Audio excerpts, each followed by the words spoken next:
Tom Stuart-Smith has designed some of the most spectacular gardens in the country. Many imagined first on paper, most integrated to the landscape, and all aimed at bringing out the spirit of the place. There are a number of holy grails, and one of them is about emplacement, making a place feel like a natural coming together of its context. Grand gardens are one thing, but in Wakefield, Tom Stuart-Smith has been dealing with a different challenge: how to create a garden for a new art gallery dedicated to the work of sculptor Dame Barbara Hepworth, and to do it on wasteland hemmed in by a vast Victorian building and a 6-lane highway. I was thinking in civic terms rather than garden terms, actually, about the importance of creating almost a sort of semi-defensible space. When you came into it, there would be an exhalation. You would leave the city behind, leave the traffic behind, and you would be in this cultivated, cultured, looked after space.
I do most of these drawings at home, and I do a lot of them listening to music. Tom Stuart-Smith draws. In fact, having been and seen a site, he draws before he does anything else. He cleverly called a book about his many gardens Drawn from the Land, and so they are, a bird's eye view of how he imagines a space should be developed.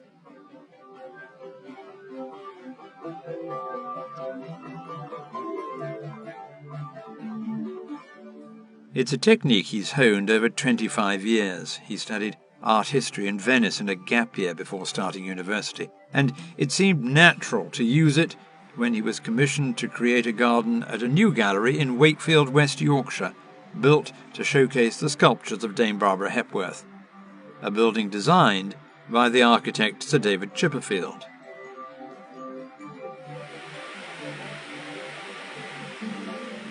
The brief was that it should be a garden that people would visit and would visit again, and would be a more than just a sort of adjunct to the gallery, but would be something that would be a kind of, in the best sense of the word, a sort of living asset, which could be a place to show sculpture, but was almost like a sort of an extension of the gallery into the outdoors, and would draw people in and would start to create a whole kind of social environment around the gallery. It was really about making a richer context for the gallery to thrive in. I want to create a place. I don't want to tell people how to experience that place. And so I hope that when somebody sees a drawing like this, they can almost imagine themselves as being that person sitting there, and what would the experience of that be like? And what would the experience of sort of going through on a particular route? There's a sense of sort of imaginative engagement, I hope, with the drawing. In some ways, it's rather like, for a client when I do these drawings, it's a bit like the way a Renaissance prince will present a painting of himself to a prospective wife in another country, which says, well, this is what you're going to get. You just hope that when the real thing turns up, it's not a dreadful disappointment. The garden Tom Stuart-Smith was designing would complement David Chipperfield's gallery, even though it would be on the rear facade rather than the front. At the same time, he would be creating a new piece of public realm. He had to work with what he was given. There was no question of moving the huge Victorian building running down the side of the plot, or the 6 lanes of traffic at one end. That patch of grass, which became the garden, was always intended to be developed, which would have been a terrible pity. And the gallery really faces the river and the bridge, which is the principal entrance. And so the back was never really intended to have a much of a relationship to anything particularly. I think maybe that's a slight overstatement, but it certainly doesn't have a particularly nuanced relationship with the mill building on the other side. They're very, very different buildings. One Victorian red brick, massive, classically proportioned more or less, quite a handsome brute, but I mean, it is very much a mill building. And then this very, what would you call it? I mean, it's quite a simple, undetailed facade of this slightly purplish concrete, done to a very high standard, and very much a sculptural form, this sort of slightly scrumpled paper form, as it sort of, some people think of it. At one end, a children's playground, and then at the other end, the main road from Wakefield to Doncaster. Very noisy, 6-lane highway, not something you really want next to a garden. All this sat well with Tom Stuart Smith. Those who see him as a designer of grand gardens, like Broughton Grange in Oxfordshire, his first big project with which he's still involved, or this private estate in Yorkshire, both of which will feature later in this programme, forget that he studied landscape design at university and was influenced by Alan Rough, who promoted the idea of public parks. At graduation, Tom went straight into working on public projects, so, in a sense, at Hepworth Wakefield, he's returning to his roots. I thought it was really important that the space should be, can I say, a thing in itself. I mean, something that had its own really strong identity. So it was a third element in the composition. It didn't attempt to be, as it were, just a sort of parterre or a doormat to the Chipperfield building, because the listed mill building in some ways was as important a building there. Also, I needed to respond to the brief, which was this had to be an engaging space that people came to, that they sat in, picnicked in, looked at sculpture, spent time in, and came back next week because it was going to be looking different. I felt it had to be closed off to the Doncaster Road. In some ways, this is quite an aggressive statement about creating a precinct, and we did this by erecting a large, a 4-metre high concrete wall to create a kind of garden precinct.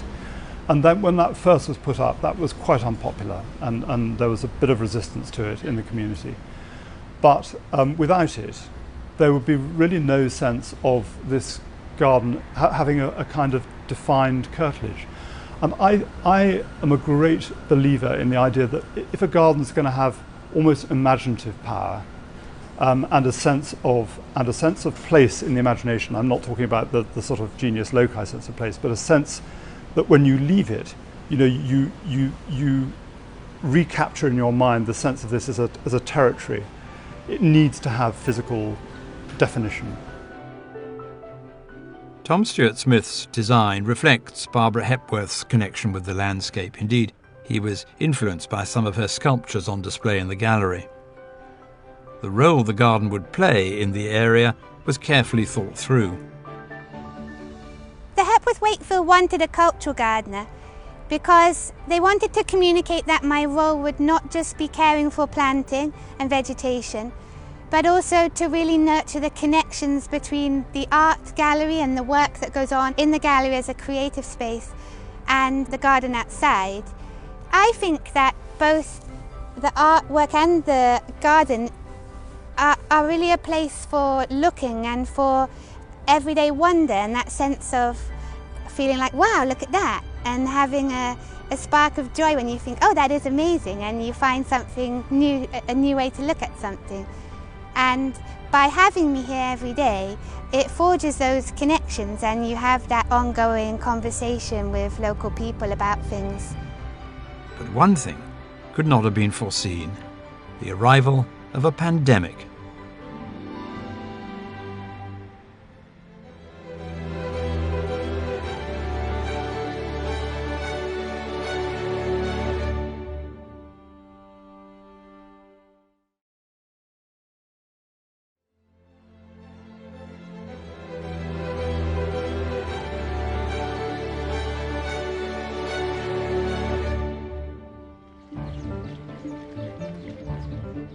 Captured at an early age by the Romantics, entranced by the arts and crafts houses and gardens of Lutyens and Jekyll, taken by his mother to Sissinghurst, and later strongly influenced by garden designer Penelope Hobhouse and the Dutch plantsman Piet Oudolf, Tom Stuart-Smith looks back over nearly 30 years of designing gardens.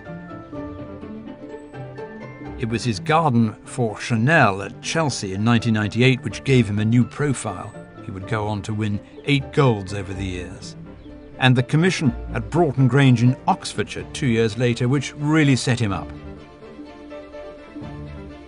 It says something about the way he works that he still goes back to this garden from time to time, not only to tweak it, but also to think about how his style has evolved.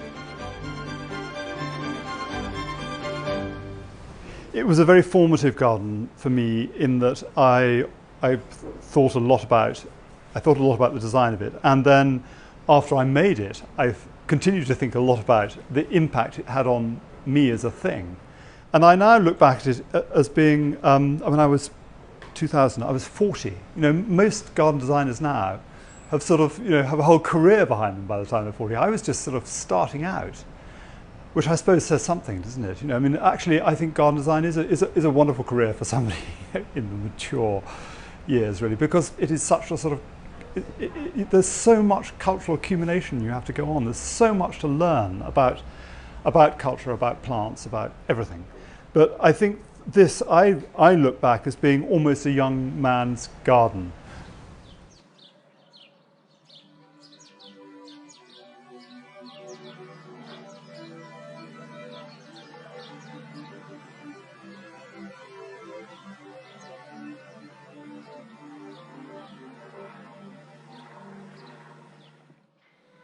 The planting at Broughton Grange he now considers more exuberant than he would use today.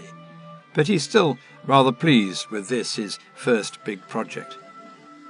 And, like so many of the gardens that would follow, it's based on his love of the English walled garden, a self-contained world, his fascination with thinking in threes, 3 areas forming a triptych, and the art of blending the designed garden, the formal garden, and the landscape beyond. What he calls a conversation between the internal and the external, an endless balancing act between content and connection.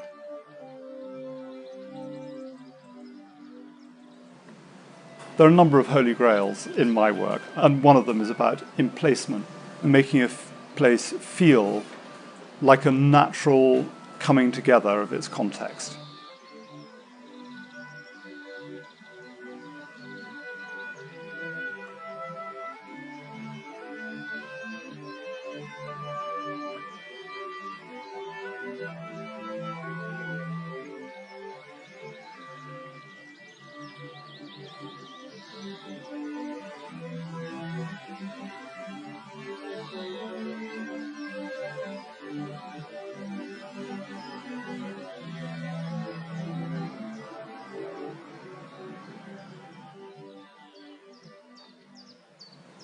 The English, historically, perhaps share something with the Italian tradition of garden making, which is this idea of the hierarchy of husbandry, as it were, which starts with a sort of decorated foreground, a sort of managed middle ground, and then the idea of wilderness, and managing that journey from the hearth where you live to the heath of our imagination, of the wild.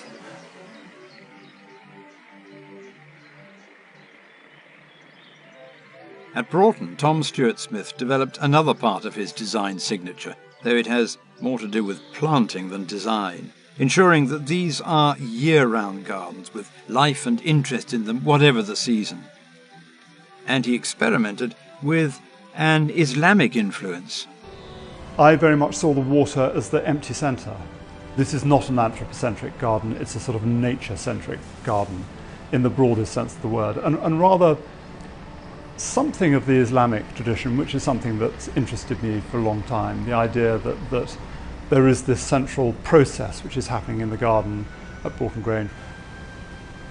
In one way, it's a descent into the landscape on 3 terraces. It's also a descent of water in the landscape and a descent of planting character. there was an embedded metaphor in it, a patterning of a terrace of a parterre which represented the cellular structure of the trees in the surrounding landscape. So at the point where the garden was at its most abstract, in many ways it was its most connected to what it was looking around. And that for me was quite a potent little point. But to somebody else, they might think, oh, come on, that's just a bit exhausting. So I don't think it's important that somebody knows that. For somebody looking at it without that bit of boring information, they might just say, well, this is a beautiful pattern of box hedges, now sadly replaced by euonymus something or other because it got box blight. And I don't mean to belittle somebody else's interpretation or response to it at all.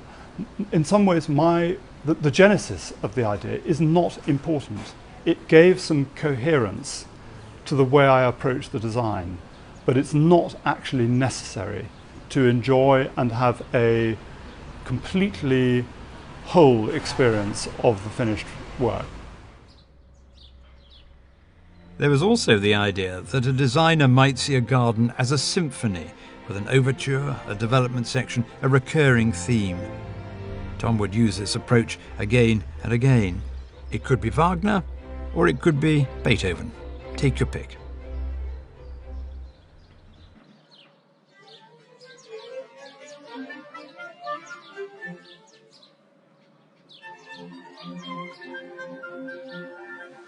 This was a big Beethoven phase for me. I mean, everything's been a Beethoven phase. He's a person to return to for the whole of your life, really. But particularly that sort of early Beethoven, which has this quite classical structure, but has within it this extraordinary interplay between violence and lyricism.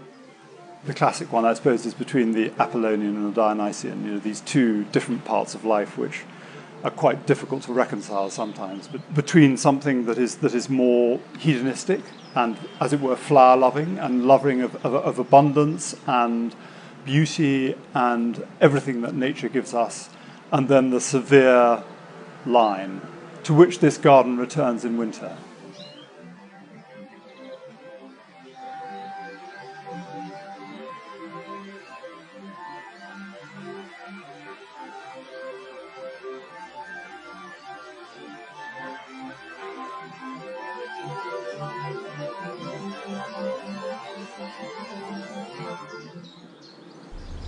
There's that 18th century phrase, isn't there, the synthesis of polarities, which is what we're always trying to do, to try and bring these different parts of our life together in one coherent whole. As my career has gone on, I've seen things perhaps less in terms of these sort of clashing opposites, and slightly more in terms of trying to create a synthetic whole.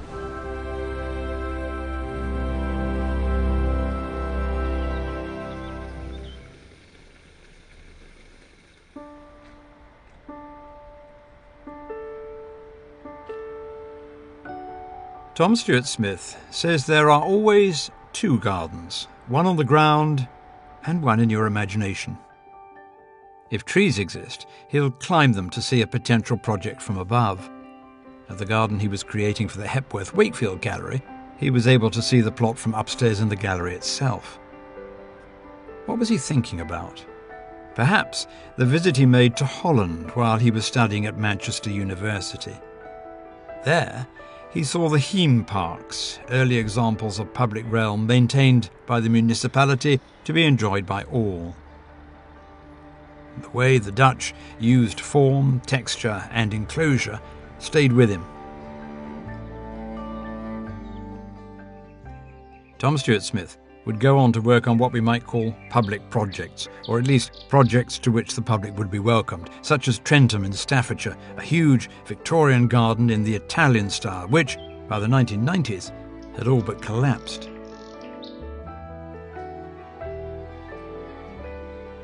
Now, Trentham has been given a contemporary twist, without losing that bit of theatre the Victorians wanted, and it's open every day, a real community space.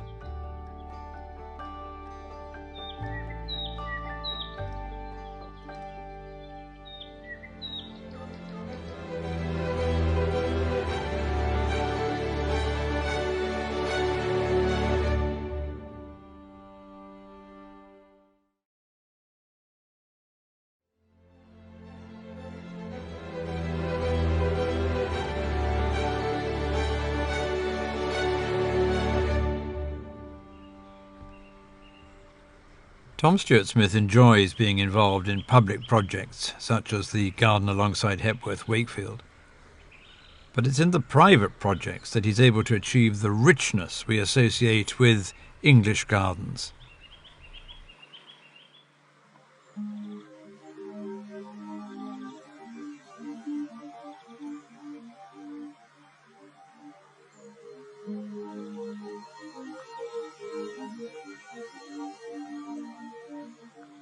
Here, in Yorkshire, is Scale, a private garden which includes terraces of 3 acres, 32,000 perennial plants used in the first season, an opportunity to design 2 distinct gardens below the 18th century house, a traditional one on the upper terrace, a more contemporary one below.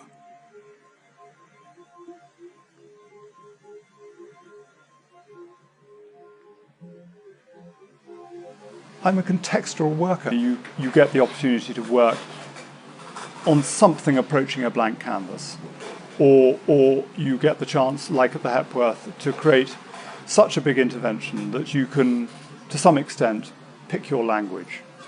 But I would say that probably half the gardens I've ever done, maybe more, are in the context of important historic buildings, or they're in an environment to which I feel my contribution is actually relatively minor. It's like sort of repointing a wall with a different type of mortar, or it may be putting a new frieze on the basis of something. It's not a whole-scale rebuilding.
There is something intensely romantic about this estate, once the site of a priory first recorded in 1017, now occupied by a Palladian house of 1720. Even before Tom Stuart Smith floated up above to draw his bird's-eye view, it had all the ingredients a designer looks for.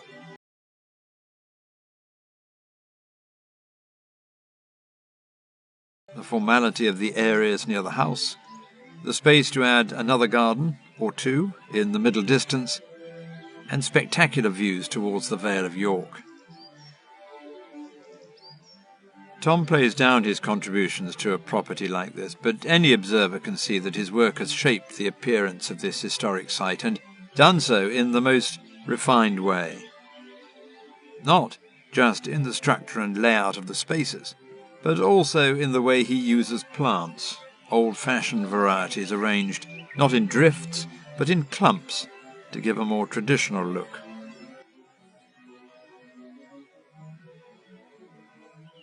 Here is the topiary which he loves and uses frequently. He thinks they echo the shapes of trees in the wider landscape. The box balls, another passion, dotted across the space. All part of a rich tapestry.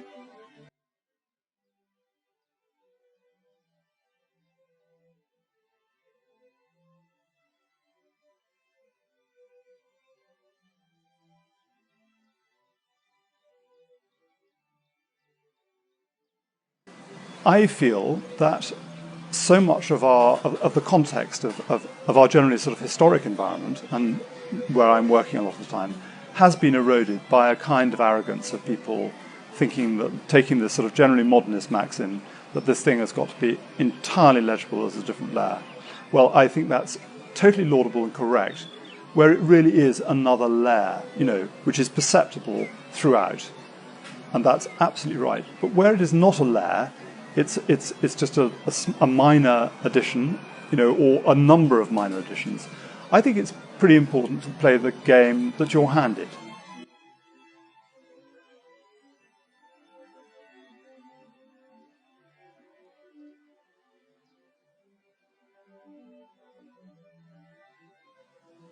If you look at my work, you could come out of the other end thinking, well, what is this guy's style? And I don't mind that as a comment.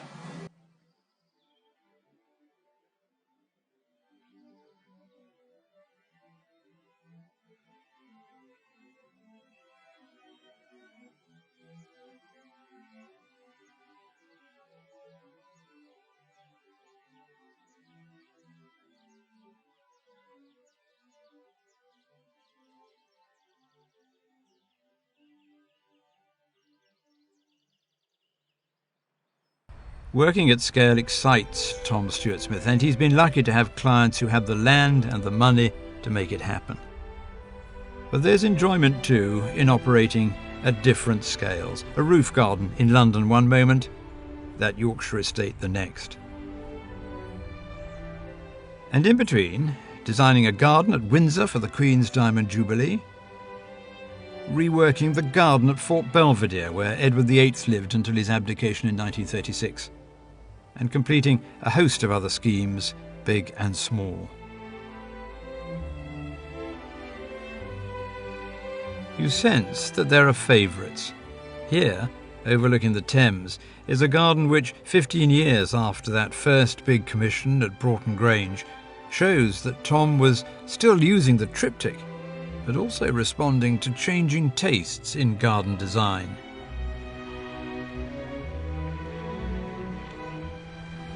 It has a tripartite structure, which is interesting, and water occupying the middle. This part of the garden is a spring garden and has these very sort of curvy organic paths, actually contrasted with straight ones that run through it.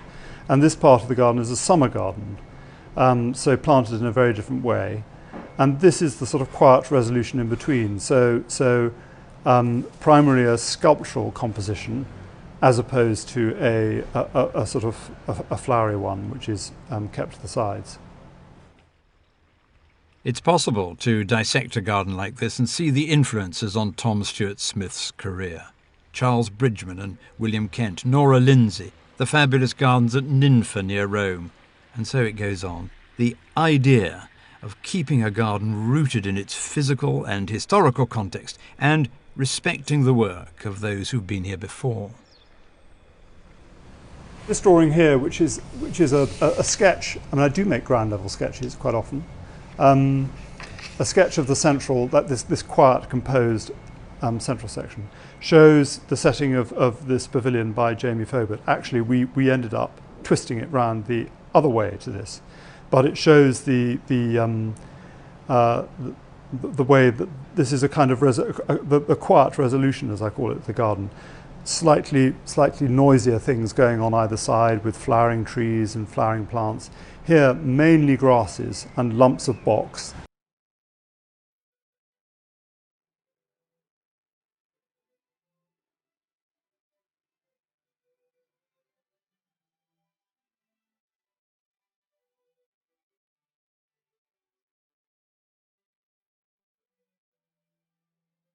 It's an entirely walled garden. And there are views out of it because the land is raised on the other side. And the main thing you see on the other side is this chapel on the hill opposite. My clients were very devout Catholics. And that was part of the thinking behind making the garden as a triptych. I mean, in a way, that's just, because there's no figurative element to this at all. But the idea of a triptych is pretty strong in Catholic culture. And there's this quiet contemplative centre where you sit in the pavilion and just look down the canal, and there's nothing much to distract you.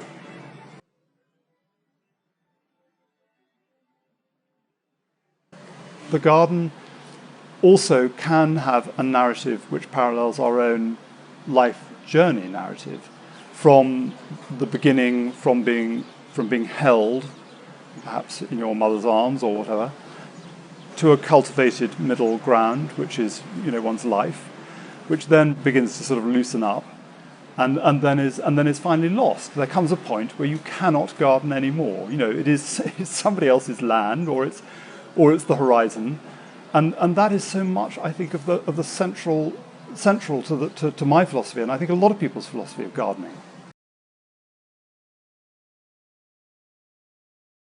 There comes a point where you've just got to say, thus far and no further. And that sense of sort of release and letting nature and the sort of, the cosmic processes take over is something which perhaps sets gardeners and landscape architects apart from architects who will want to go on controlling the world forever.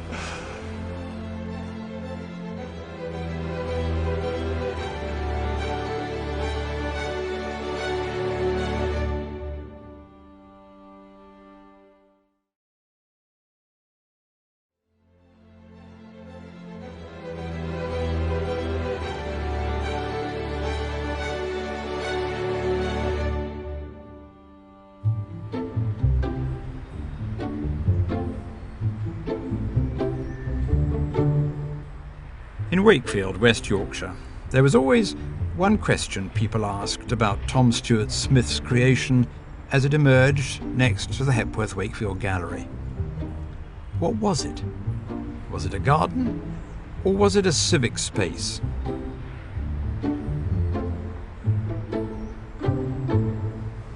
I was thinking more in civic terms rather than garden terms, actually, about the importance of creating almost a sort of semi-defensible space, but one that when you came into it, there would be an exhalation. You would leave the city behind, leave the traffic behind, and you would be in this cultivated, cultured, looked after space. And so the fact that it was a very actively gardened space for me was also important. The Hepworth had this idea of calling the gardener the cultural gardener. Well, some people thought, oh, how pretentious is that? But it absolutely describes the role of this person, which was to create a cultivated space, both in the sense of it being physically cultivated and looked after, so that residents and people who came to the gallery quite often, you're here again, you're looking after this place. How extraordinary. People don't look after places in Wakefield as a rule, or anywhere. I mean, when have you ever walked into a public space in Britain in the last 25 years and said, oh, I've seen that person looking after this before? It just doesn't happen. And that's a terrible tragedy. The other aspect of the cultural space was that it was something for the community to come together. It's like another arm of the gallery, sort of inviting people in, a sort of rather sort of soft welcoming arm, saying, okay, you may find Barbara Hepworth sculpture a bit much, but how about this? Let's start at an easy end. Let's start with the purple salvia, and then we'll get you onto the British modernist sculpture sort of a bit down the line. And I think in that way it probably is going to be extraordinarily effective at bringing more people into the gallery.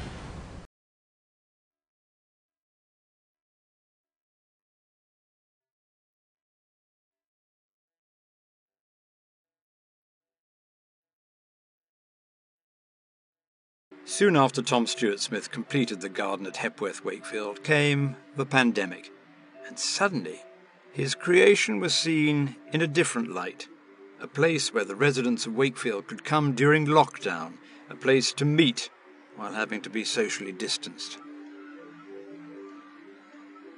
Here was the connection between people and place and plants that all designers aim for, realised because of the most unexpected turn of events.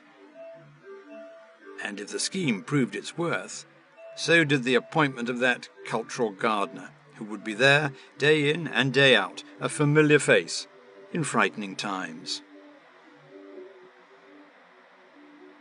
Quite amazing for me to be here every day during the pandemic, because the gallery had to close its doors, of course, necessarily. I felt quite a responsibility to represent the gallery. And actually, I got to know a lot of people, because some people came every single day, and some people just, sometimes it's just a nod of the head, and it's like, hey, are you all right? How are you doing? And other times people are telling you, a deep problem that they've gone through, and you're thinking, yeah, this is so much on your mind that you're sharing it with me here on the street, but surely that's what this garden is for. It's a place for being social as much as it is a place for plants and a physical space to look at. Tom Stuart Smith had always wanted an organic layout for Hepworth, such as you would find in an old city, what he calls awkward, unaligned naturalism. Now, during a crisis no one foresaw, his design at Hepworth came into its own. Tom Stuart Smith's design for the garden here has got year-round interest, and he thought very hard about how you build in that seasonal appeal, so it changes quite quickly. The colours and the textures and the different insects and creatures that you can see. And actually that detail is really important because that enables people to zoom in and look at something and think, hang on, that was different, or the colour palette has shifted across the whole thing. And it gives you a reason to come back regularly, it gives you that point of connection, and it gives you that attachment to that memory because you think, oh, I came with my friend in March and it was cold and we looked at the daffodils, and now we come and it feels like we're in a wild meadow and it's all pink and blousy and completely different.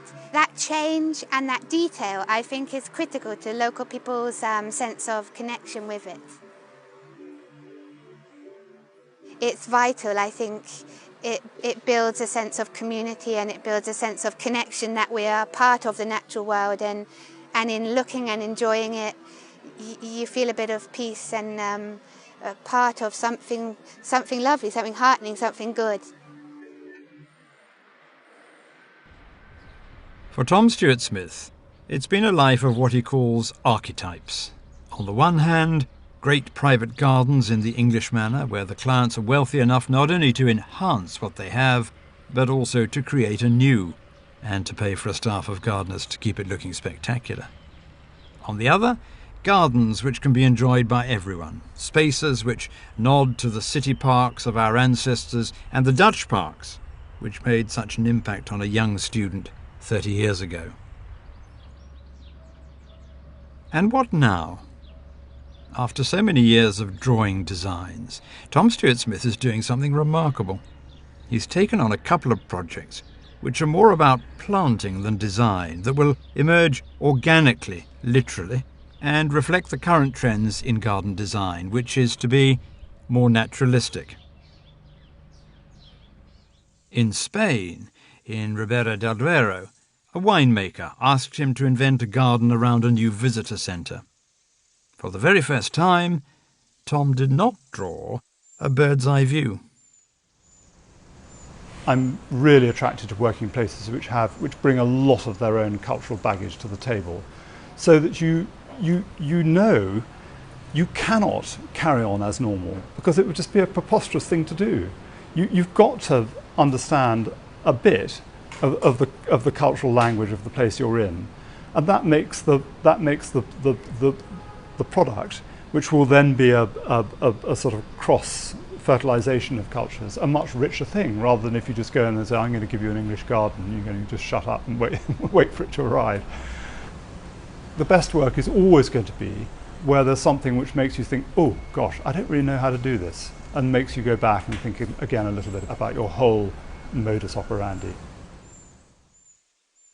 And when we talk about the way he works, there is one other point that may have been bothering you.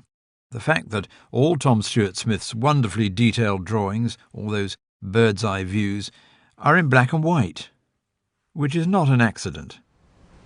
Particularly English, we're very distracted by plants very easily. It's very easy, if you're working with somebody, to start playing where I'm going to put saying where am I going to put my dahlias, or what colours are you going to do. And I want to slow down the conversation a bit and consider questions of sequence and form and spatial character, and just get somebody used to the idea of this garden as a place and a space.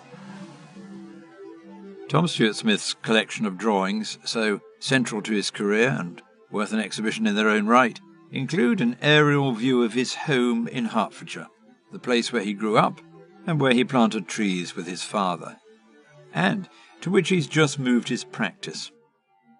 He's given up the London office, prompted in part by the pandemic, which, he thinks, has changed people's attitude to the countryside and to nature, and in part, perhaps, by a desire to pause and look back over a quarter century of garden design and drawing. I remember my brother told me once when I was trying to write something about what I did, and I was being too referential to various sources. He said, "Oh, don't worry about all that, just be a magpie." And I think that's a very good, particularly in my world, being acute to things, and they're normally cultural things, actually, because finally making gardens is a cultural endeavour. It's about making a richer tapestry for us to enjoy and for us to live in.